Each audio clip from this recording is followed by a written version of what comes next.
Regione presenta le linee guida sanitarie da adottare a scuola. Ecco come dovranno comportarsi genitori, medici e personale in caso di sintomi e contagi. Per far funzionare il trasporto pubblico, secondo le linee guida del Ministero in Veneto, servono 500 nuovi mezzi, 300 milioni di euro, l'allarme del presidente Luca Zaia. Nel frattempo le graduatorie degli insegnanti sono esaurite con 1.750 incarichi per il fabbisogno di quasi 9.000 docenti in Veneto è costretto a pescare dalle altre regioni. Il giallo dei conteggi delle vittime Covid. Dopo la richiesta di chiarimenti della Regione Veneto arriva un'interrogazione parlamentare della deputata leghista del Friuli Venezia Giulia, Sandra Savino. Material killer a Verona, secondo giorno di presidio per Francesca Frezza, mamma di una delle piccole vittime. Lotto finché i vertici non si dimettono, lettera della Regione, individuate i responsabili. Padova l'unica tappa veneta del road show del Ministro degli Esteri per presentare strumenti e opportunità per rilanciare le piccole e medie imprese. Al via la 77esima mostra del cinema di Venezia, l'edizione più particolare di sempre a causa del Covid. Il direttore Barbera, da qui parte il rilancio del cinema mondiale. Lutto nel mondo della cultura per la morte del critico e storico dell'arte Filippo Daverio, l'omaggio commosso da tutto il Veneto. Buonasera, ben ritrovati come sempre in apertura di questa edizione del nostro notiziario, edizione regionale dell'informazione di Antena 3. Partiamo dai dati, vi facciamo vedere il bollettino diffuso davvero da pochi minuti fa dall'azienda Zero. Allora ci dà il numero dei contagiati delle ultime 12 ore, sono 49 in tutta la regione del Veneto. A Padova sono 8 i contagiati, 12 nel Trevigiano, 10 nel Veneziano, 9 nel Veronese, 9 a Vicenza, 9 e 3 nel Bellunese. Dunque ci sono 2 assegnazioni in corso, vediamo di allargare un po' di più la tabella per renderla più fruibile. 49 i nuovi positivi, attualmente positivi in Veneto ci sono 2.577 persone. E questa mattina l'assessore Lanzarini ha presentato le linee guida sanitarie. La priorità è far arrivare i bambini e gli alunni a scuola in sicurezza al 14 di settembre. Sentite che cosa dovrà accadere se uno dei ragazzi sia risultato positivo al Covid. Misurazione della febbre con termoscanner dai 0 ai 6 anni nell'istituto scolastico. Per gli altri, anche se fino ai 12 il Veneto vorrebbe imporre l'obbligo, ma su questo si sta discutendo con Roma, la temperatura andrà presa a casa secondo il patto di corresponsabilità firmato dalle famiglie con le scuole. Nel corso della conferenza stampa del presidente Zaia, l'assessore alla sanità ha illustrato le linee guida in caso lo studente presenti sintomi. Prima cosa, verranno individuate 2 figure, un addetto SISP, il Dipartimento di Sicurezza, e uno interno alla scuola che si interfacceranno per snellire e velocizzare le comunicazioni. Se prima di recarsi a scuola il bambino presenta dei sintomi, il genitore dovrà tenerlo a casa e consultarsi con il pediatra sul da farsi. Se invece i sintomi si presentano a scuola, ora si prevede che il bambino venga allontanato dalla classe con i DPI di protezione, quindi mascherina chirurgica per il bambino, mascherina chirurgica per l'insegnante, l'operatore che lo allontana dalla classe. Viene momentaneamente sistemato in una stanza, insomma, da solo, isolato con l'operatore. Vengono chiamati i genitori, quindi quelle famose, insomma, leggende metropolitane che il SISPRO, chissà chi, insomma, rapiva il bambino, non esistono, insomma, perché vengono immediatamente chiamati i genitori. Che lo porteranno dal pediatra o medico di famiglia per valutare se fare o meno il test rapido con esito in 10 minuti. Nel caso lo faccia, se risulta negativo si seguirà il normale decorso e il medico si adopererà per compilare successivamente il certificato di riammissione in classe. Se il bambino invece o l'alunno è positivo, allora viene subito contattato il SISP tramite i referenti, come dicevamo, e il SISP, quindi il Dipartimento di Prevenzione, fa l'indagine epidemiologica della classe e degli eventuali contatti che ha avuto questo bambino, nel senso ci sono delle figure di insegnamento trasversali, quindi anche queste figure di insegnamento trasversali.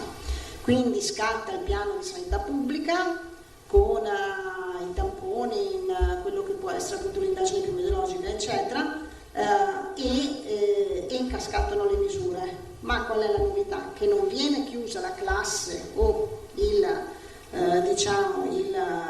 l'intera scuola come era capitato, viene fatta l'indagine, viene accertata appunto se ci sono altri casi, poi si valuterà se ci sono altri casi, allora una chiusura insomma più importante. Nel caso in cui altri bambini risultino positivi, scatterà l'isolamento a casa per loro e i contatti più stretti, a partire dai familiari.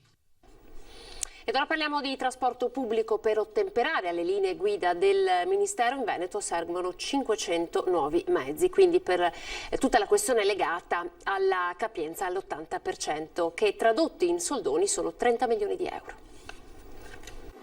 Se la capienza oggi non è più 100% ma è 80%, vuol dire che il mio sistema pubblico di trasporto di 465 milioni di passeggeri all'anno deve essere implementato del 20%. E voi dite, ma questo 20% quanto vale? 500 mezzi. La torta è troppo piccola, non ci sono fette per tutti. Se il governo stanzia 200 milioni di euro per il trasporto pubblico, il fabbisogno della sola Regione Veneto per irrobustire il sistema e noleggiare nuovi autobus e corriere è di 30 milioni di euro. Capite bene che qualcuno rimane a digiuno. E potrebbero essere proprio gli alunni che, secondo le nuove linee guida ministeriali, ad oggi rischiano di essere lasciati a casa se il bus in transito dovesse avere già raggiunto l'80% di capienza massima.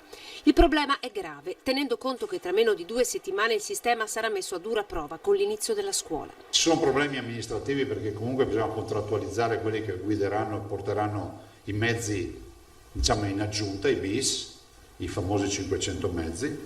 C'è un problema di sicurezza perché quando l'autista arriva a Preganzioli ha l'80% saturato di capienza, deve lasciare a piedi qualcuno. Dati alla mano, in Veneto viaggiano ogni anno 465 milioni di persone, 45 milioni prendono il treno, 145 milioni il vaporetto, 275 milioni salgono sull'autobus. Per il trasporto solo su rotaia servono 500 mezzi. Sul Ponte della Libertà transitavano in pre-Covid 122 mezzi dalle 7 del mattino, dalle 7 alle 8 del mattino, in un'ora. Con questa riduzione arriviamo a 200 mezzi. Zaia ipotizza scenari molto seri. Se lascio a piedi un ragazzo che deve sottostare all'obbligo formativo, cioè fare le elementari o le medie, quello è un primo problema. Secondo problema, se è un problema che il minore è lasciato a piedi, è un minore che non viene più accudito. Molte sono le incognite, smart working, famiglie che per prudenza scelgono di accompagnare i figli a scuola. La Regione ha già messo i primi 8 milioni di euro per le necessità. Ne mancherebbero 22 di milioni per partire con un vero servizio pubblico. Ma la scuola riparte il 14 e il tempo stringe. E per il trasporto pubblico arriveranno ulteriori fondi. Lo ha detto proprio in diretta oggi nella nostra edizione straordinaria il sottosegretario alla Presidenza del Consiglio, Andrea Martella. Alle regioni abbiamo già assicurato che oltre alle risorse che sono state già stanziate nel passato, negli scorsi mesi, e altre verranno stanziate nel corso di questo periodo anche per far venire, per venire incontro ai mancati introiti che il trasporto pubblico locale ha avuto e avrà nel corso di questo periodo. Quindi noi abbiamo arriveranno fatto altri soldi oltre i 200 milioni, possiamo pensare? Sì, ma lei sa bene perché ha seguito in diretta voi con la vostra trasmissione tutti i provvedimenti che il governo ha fatto a favore dell'economia, dal primo decreto a quello del mese di agosto. Adesso stiamo preparando già la legge di bilancio e l'utilizzazione delle risorse del Recovery Fund. È chiaro che a favore del trasporto scolastico nella prossima legge di bilancio o anche in provvedimenti che potranno arrivare prima ci saranno ulteriori risorse per fare in modo di affrontare questa situazione in maniera efficace. E siamo al giallo dei conteggi delle vittime del Covid. Dopo la richiesta di chiarimenti della Regione arriva anche un'interrogazione parlamentare della deputata leghista del Friuli Venezia Giulia Sandra Savino al Ministero della Sanità. È quanto mai necessario, scrive Savino, chiarire quali decessi debbano essere contabilizzati nelle statistiche relative al Covid-19, anche al fine di evitare di sovrastimare la mortalità connessa al virus. La deputata chiede inoltre se il governo è a conoscenza dei fatti sul totale dei decessi classificati come correlati al Covid-19, quanti sono quelli attribuibili ad altra causa e se il governo è intenzionato a modificare alcuni criteri epidemiologici. Torniamo in classe, parliamo di scuola. Abbiamo sentito la dirigente dell'ufficio scolastico regionale, il tema è caldo, mancano insegnanti di sostegno, ma mancano soprattutto insegnanti dal Veneto e così la regione è costretta a pescare tra le graduatorie delle altre regioni. In questo momento è in atto quella che viene definita la call veloce, cioè la possibilità per docenti di altre regioni inseriti in graduatorie che invece sono belle nutrite di mettersi a disposizione del Veneto. Nonostante abbia un esercito di precari in attesa di un posto di lavoro, il Veneto è costretto a pescare insegnanti dalle altre regioni per una disponibilità, ovvero una nomina in ruolo di almeno 5 anni. Su 8.800 posti disponibili, le graduatorie del Veneto si sono esaurite con l'assegnazione dei primi 1.750. Gli altri posti, a 2 settimane dall'inizio delle elezioni, sono ancora vacanti. Sicuramente non riusciremo a coprire i posti di sostegno, che sono 3.000 circa, solo da nomina in ruolo.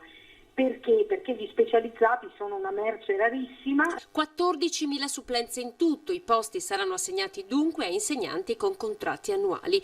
Impossibile ad oggi, spiega la direttrice dell'ufficio scolastico regionale, chiarire anche quanti siano gli insegnanti che hanno chiesto l'esonero, ma c'è un dato di media. Una scuola che ha un corpo docenti di un centinaio di docenti, quindi una scuola medio grande e una trentina di personale non docente, possono essere 3-4 quelli che hanno chiesto. Notare bene, non è che possono autonomamente decidere di stare a casa, chiedono la cosiddetta sorveglianza sanitaria eccezionale. L'insegnante deve fare richiesta al dirigente scolastico di essere sottoposto alla sorveglianza sanitaria, ovvero una visita del medico di lavoro INAIL, da qui la certificazione alla non idoneità totale o parziale ad alcune mansioni del proprio esercizio professionale. Palumbo smentisce che in Veneto ci siano numeri allarmanti, siamo nella media. Siamo nella media, credo, di tutto il pubblico impiego, ma anche dell'impiego privato. Adesso ci spostiamo a Verona per tornare sul caso del batterio killer. Pubblicata la relazione della commissione d'inchiesta convocata proprio dalla Regione del Veneto, sulla quale si leggono parole di questo tipo: iniziale sottostima, riconoscimento tardivo del problema e scarso coinvolgimento del comitato infezioni ospedaliere. La relazione è già stata consegnata dal presidente Zaia alla procura. Noi questa mattina abbiamo intervistato Francesca Frezza, la mamma coraggio dalla quale tutto è partito, che dice: io non mi arrendo, chiedo le dimissioni comunque dei vertici dell'azienda ospedaliera. L'esito della commissione è schiacciante, l'esito della commissione è pesante per quelle che saranno le conseguenze, e le dico la verità, è pesante moralmente e umanamente per me da mamma, perché nonostante sia da un anno che urlo il mio dolore, la verità, perché volevo che venisse a galla la verità di cui ero certa, ma avere una conferma l'altro giorno, detto, come se Nina fosse morta, me l'avessero uccisa per la seconda volta, perché Nina me l'hanno uccisa. Mai battaglia fu più tosta e più tenace, una donna contro un'istituzione sanitaria, una mamma che chiede giustizia per la morte della figlioletta neonata e un reparto che potrebbe aver fatto quadrato per mesi perché la notizia della presenza del Citrobacter non arrivasse alla direzione. Il presidente Zaia lo ha confermato oggi, non ne sapevo nulla. Noi abbiamo saputo di questa vicenda fine maggio, giugno, adesso potremmo anche ricostruire la storia. Non nego che l'abbiamo saputa sostanzialmente da articoli di giornale. Nel giro di poche ore ho chiuso il giro di quella scarna informazione che avevo e ho sentito la necessità di entrare in questa stanza buia, di accendere la luce. Ed oggi lo stesso presidente in conferenza stampa da Marghera ha reso noto la lettera inviata al commissario a firma del direttore generale della sanità Domenico Mantoan. L'obiettivo è quello di individuare al più presto eventuali responsabilità per prendere provvedimenti urgenti. L'appello che faccio io alla procura che lo faccia prima che può. Penso che questa relazione della commissione di inchiesta ispettiva, scusatemi, sia assolutamente chiara, lapidaria. Francesca Frezza ha ringraziato pubblicamente l'impegno del Presidente, tornando a chiedere, in attesa che le indagini facciano il loro corso, la dimissione dei vertici della struttura. Nell'occhio del ciclone ci sono gli attori che hanno fatto e compiuto, perseverato, reiterato, nascosto, manipolato e chi più ne ha più ne metta, e sono ancora lì. Quindi in attesa che la procura faccia il suo corso devono dimettersi. Di lei cosa ha fatto? Tornerà? Torno, ho una vita davanti, torno. Cambiamo decisamente argomento, siamo al maltempo, torniamo con le immagini ad Arzignano. Stiamo togliendo delle lamiere pericolanti, sono pericolanti e cercando che non cadano su terra, faccia male. La seconda fase, questa, subito dopo l'emergenza. Adesso dopo l'emergenza viene fatto questa messa in sicurezza delle abitazioni. Continuano gli interventi grazie appunto al lavoro dei vigili del fuoco che stanno cercando di rispondere a tutte alle segnalazioni che sono state fatte. Mi dicevano stamattina che hanno ancora una 70ina di interventi da fare. Continua il lavoro della protezione civile, ci sono molte squadre al lavoro per la rimozione in modo particolare di piante, alberi o materiale, rimozioni abbastanza pesanti. Poi naturalmente ci saranno le cooperative che curano al verde che si occuperanno dei parchi pubblici, e il personale comunale che si occuperà invece della viabilità, dei segnali caduti, di tutto quella che è la manutenzione un po' della città. Terminata la primissima fase dell'emergenza, Arzignano ora è alle prese con la messa in sicurezza e la pulizia delle macerie e della vegetazione. I danni al patrimonio pubblico si aggirerebbero intorno ai 4 milioni di euro. La fase turbolenta del maltempo non è ancora conclusa, ecco perché il lavoro sui tetti ora è la priorità.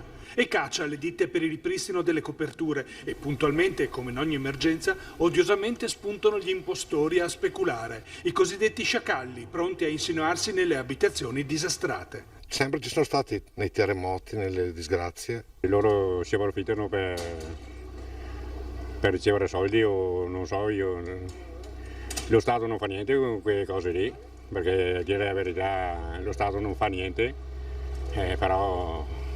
È preoccupato? Sì, perché anche si sentono sempre in giro furti, guarda, se compri una pistola sei a torto. È arrivato a Padova nel tardo pomeriggio il ministro degli esteri Luigi Di Maio per parlare del patto per l'export, strumenti e opportunità che il Ministero mette in campo per rilanciare le piccole e medie imprese del Paese. Sono felice di essere qui oggi a Padova per dare il via alla seconda tappa del roadshow sul patto per l'export organizzato dalla Farnesina in collaborazione con ICE Agenzia, SACE, Simest, la Conferenza delle Regioni e Union Camera.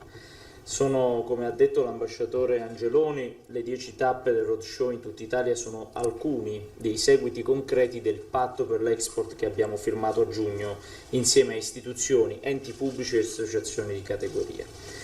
Abbiamo voluto fortemente queste iniziative per avvicinare le imprese alle istituzioni, riportando sul territorio il Ministero degli Affari Esteri e della Cooperazione Internazionale, insieme a tutti gli enti preposti al sostegno pubblico all'internazionalizzazione. Rilanciare l'export come uno strumento di crescita e rinascita per il Paese. Solo con l'export si possono portare all'estero le eccellenze italiane, mantenendo però la produzione nel nostro Paese. Luigi Di Maio a Padova si rivolge alle categorie economiche, alle aziende. Il ministro degli esteri è arrivato in città per il patto per l'export, un roadshow che toccherà 10 città italiane e quella di Padova era l'unica tappa veneta. Particolarmente alla tappa di oggi perché è dedicata a 2 regioni, Lombardia e Veneto, che da sole contano per oltre il 40% dell'export nazionale e che purtroppo sono state le più colpite dall'emergenza sanitaria, e in particolare al Veneto vorrei dedicare un pensiero ai cittadini delle comunità colpite dai nubifragi nelle ultime ore. Si punta alla digitalizzazione con un portale unico dedicato all'export. Ci apprestiamo poi a lanciare questo mese il portale unico per l'internazionalizzazione. Sarà una porta di accesso unica che consentirà di conoscere e accedere a tutti i meccanismi di accompagnamento per le imprese nei mercati stranieri messi a disposizione da il Ministero, ICE, SACE e Simest. Entro fine anno inseriremo anche le iniziative delle regioni e delle camere di commercio, e lo integreremo con strumenti di intelligenza artificiale.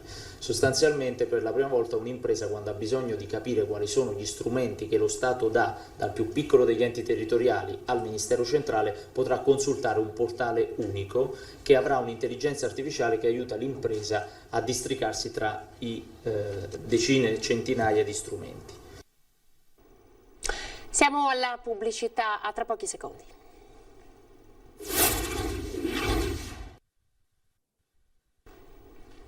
Politica, il Partito dei Veneti, in vista delle prossime regionali, lancia una proposta per contrastare la prostituzione. In strada, insieme al giornalista radiofonico Cruciani, propone la riapertura delle case chiuse.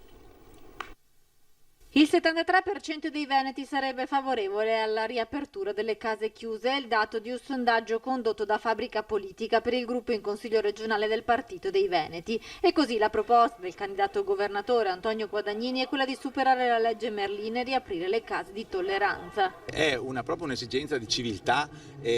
L'alternativa appunto non è quella prostituzione sì, prostituzione no. La prostituzione esiste in tutti i posti del mondo attualmente ed è sempre esistita in tutti i periodi storici. È impossibile eliminarla e allora bisogna farci i conti. L'alternativa è: le lasciamo in strada, che vengono sfruttate, drogate per lavorare di più, che hanno i protettori che le riducono in condizioni incivili, oppure cerchiamo di gestire la faccenda dentro a delle strutture che diano garanzie dal punto di vista sociale, personale e sanitario. Io vedo questa alternativa. A fianco di Guadagnini, candidato presidente del Partito dei Veneti, c'è il conduttore della trasmissione radiofonica La Zanzara, Giuseppe Cruciani, che sostiene la proposta di riaprire le case chiuse. Stiamo facendo questa battaglia insieme, il sondaggio non mi sorprende, perché se lo facessimo in tutta Italia il risultato sarebbe uguale, lo stesso. La stragrande maggioranza dei veneti e degli italiani è favorevole alla riapertura delle case chiuse o comunque a qualsiasi forma di legalizzazione della prostituzione. È una cosa secondo me di grande civiltà che potrebbe contribuire a togliere molte persone dalla strada, molte prostitute dalla strada, anche dalla schiavitù. 77esima edizione della Mostra del Cinema di Venezia, la nostra intervista al direttore.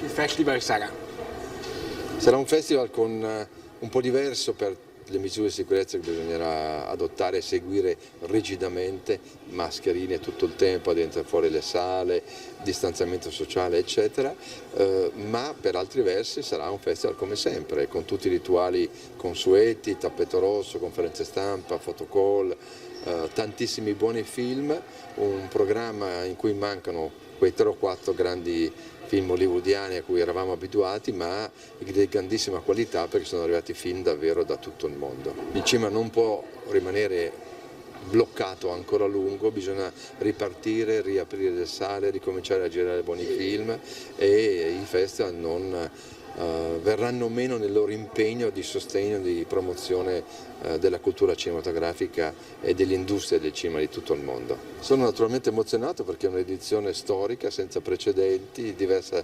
da tutte le altre, spero unica, spero che ci ritroveremo qui l'anno prossimo come spettatori o critici o giornalisti eccetera, senza le mascherine, senza dover vivere con la preoccupazione del virus che ci auguriamo sia sconfitto una volta per sempre, e con un po' di orgoglio per essere i primi a ripartire dopo tanti mesi di confinamento, e mi auguro che il festival serva anche a questo, a dimostrare che si può fare. E prima di concludere, ecco un augurio per noi dalla madrina. Io vi auguro una bellissima mostra, vi auguro di godervela, di stare bene, protetti, distanziati, ma uniti davvero nel cuore. I sentimenti e l'energia al di là delle mascherine arrivano sempre. Con tutto il cuore la vostra madrina, Anna Foglietta. Ciao amici di Antenna 3. Lutto nel mondo della cultura per la morte del critico e storico d'arte Filippo Daverio, era stato ospite degli studi di 20 e 10 proprio un anno fa. Cioè io vorrei, così quando non ci sarò più, avere una statua di gesso all'ingresso di una scuola elementare con scritto su questo: ci ha dato una mano a campare meglio. Questo è il segno che può lasciare uno che ha creduto di essere partecipe alla sua comunità. La cultura come ricetta per vivere meglio e anche per affrontare la politica in senso etico. Ora che Philippe Daverio se n'è andato a 70 anni per un tumore, forse quella statua di gesso qualcuno la penserà. Ironico e ficcante, non il solito docente, storico, saggista, divulgatore. Alsaziano di nascita e milanese d'adozione, e come critico d'arte appassionato inevitabilmente di un Veneto carico di bellezze mozzafiato, la nostra regione attraversata in lungo e in largo, affascinando chi lo ascoltava in convegni e incontri. Giurato storico del Campiello, ma anche un conoscitore del mezzo televisivo, lui che con i suoi programmi aveva fatto conoscere l'arte attraverso uno sguardo diverso, alla portata di tutti. Un erudito con stile che predicava il ritorno del mecenatismo e della partecipazione nella cultura. È venuto il momento di tirare dentro la società viva per ridare vita alla struttura della cultura italiana, che in realtà è quello che abbiamo sempre fatto, perché non avremo le chiese, in Italia non avremo la nostra formidabile articolazione di patrimonio se non fosse stato perché tutti hanno partecipato. Pure affascinato dalla politica, assessore alla cultura del Comune di Milano negli anni 90, poi anche a Salemi nella giunta di Vittorio Sgarbi, candidato in provincia a Milano nel 2009, fino all'ultima avventura alle elezioni europee 2019 con Più Europa. Proprio un anno fa, nei nostri studi, ospite di 20 e 10, Daverio immaginava così il futuro della istituzione, filtrandola con gli occhi del critico d'arte. E l'Europa che quadro sarebbe? Il quadro potrebbe essere, ti metti quei quadri di Monet con tutti i papaveri rossi e la tranquillità estiva e la signora con l'ombrellino. L'Europa della civiltà. Europeista ma anche autonomista convinto e contrario ai populismi. Lo spread non è dovuto alla cattiveria del Macron o della Merkel, lo spread è il mercato è per definizione libero, non si controlla, è come la borsa, cioè se uno fa stupidate in borsa gli va giù il titolo, non perché la borsa è cattivo, perché lui è stupido, sono due realtà diverse.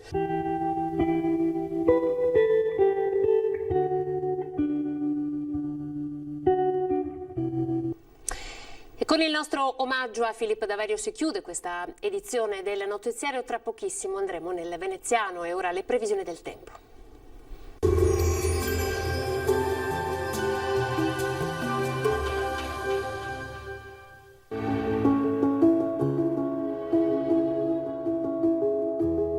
Ad accogliervi sarà Conegliano. Bentrovati al meteo. La circolazione ciclonica sta per cessare, torna dunque a dominare l'alta pressione. Vediamo il dettaglio di giovedì 3 settembre. Sul Veneto generali condizioni di bel tempo, vedete, con ampio soleggiamento su tutti i settori. Cielo sereno o al massimo poco nuvoloso, locali addensamenti in montagna ma senza conseguenze degne di nota. Temperature in lieve aumento, minime fino a 17 gradi, valori massimi compresi invece tra i 23 e i 27 gradi all'incirca. Ci spostiamo ora sul Friuli Venezia Giulia, dove avremo più o meno la stessa situazione, con sole prevalente, sarà asciutto e stabile, il cielo sereno o velato. Temperature minime tra 15 e 18 gradi, massime sui 24-25 gradi. Infine uno sguardo alla situazione del Trentino Alto Adige, non cambia lo scenario, sarà soleggiato dappertutto, annuvolamenti sui settori di confine ma senza piogge. Temperature minime sui 12 gradi, massime sui 25 all'incirca. Dal meteo di Antenna 3 per ora è tutto, grazie per l'attenzione e arrivederci al prossimo aggiornamento.